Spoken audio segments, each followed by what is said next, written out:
Halo, apa kabar? Kembali lagi dengan saya, Bidan Dian Pramasari.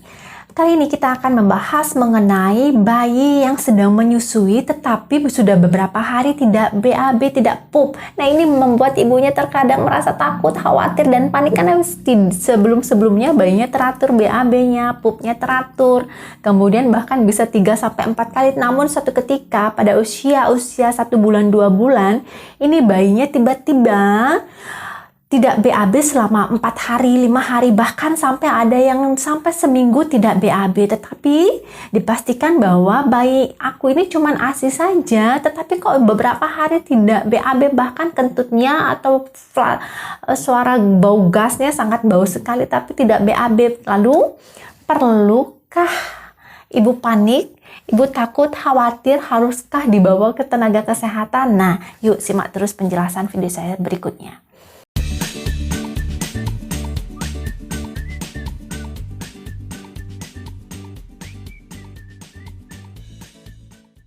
Bayi ASI yang sedang menyusui ASI eksklusif tetapi tidak BAB atau tidak pup beberapa hari atau bahkan berhari-hari tidak pup, ini tentunya menimbulkan rasa kekhawatiran dan kegalauan serta kecemasan pada ibu-ibunya serta orang tuanya, dimana biasanya si bayi rutin BAB misalnya 2-3 kali bahkan sampai 4 kali, namun tiba-tiba si bayi ini tidak BAB sampai beberapa hari.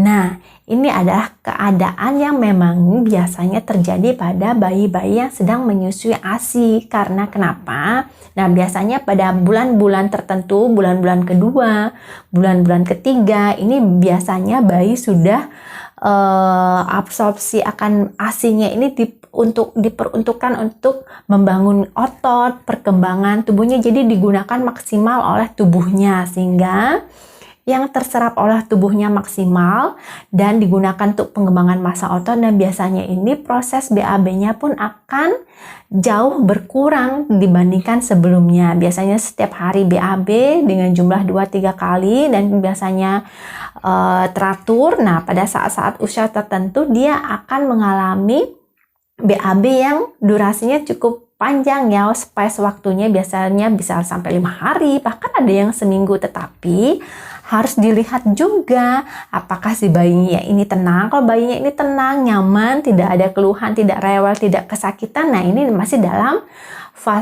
dalam batas yang toleransi, masih dikatakan normal atau wajar.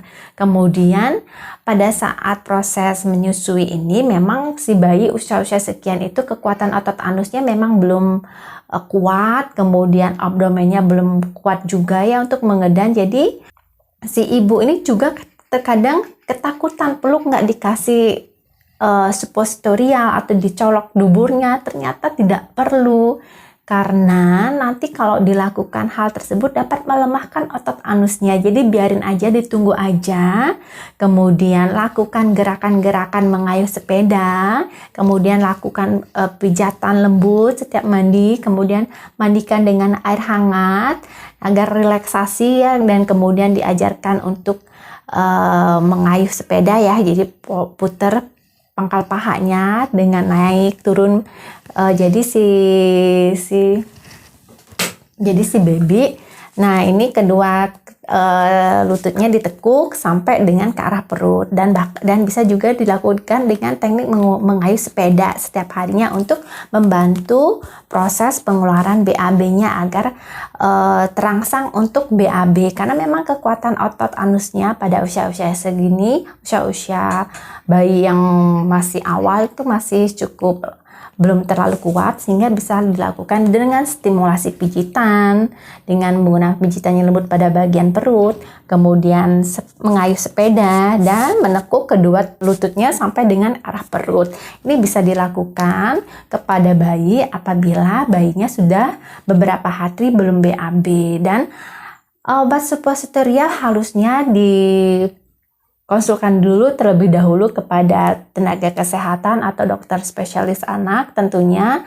Perlukah sudah diberikan obat pencahar atau obat suppositorial untuk membantu mengeluarkan BAB-nya. Dengan demikian harapannya si bayi menjadi lebih nyaman dan keputusan ibu tidak merugikan bahkan tidak membahayakan si bayi. Jadi sebelum melakukan intervensi harus konsul dulu ke tenaga kesehatan ataupun ke dokter spesialis anak untuk menentukan langkah apa yang harus dilakukan. Dan jangan lupa untuk ibu tetap mengkonsumsi zat-zat yang bergizi, nutrisi seimbang, sayuran, buah, dan serat, dan meningkatkan volume kuantitas cairannya sehingga dapat membantu untuk melancarkan pupnya si bayi. Dengan demikian, semoga informasi ini bermanfaat untuk ibu-ibu semuanya yang sedang galau dan panik, yang takut kenapa bayinya belum BAB beberapa hari, dan semoga tetap semangat dan dapat memilih informasi yang lebih tepat dalam proses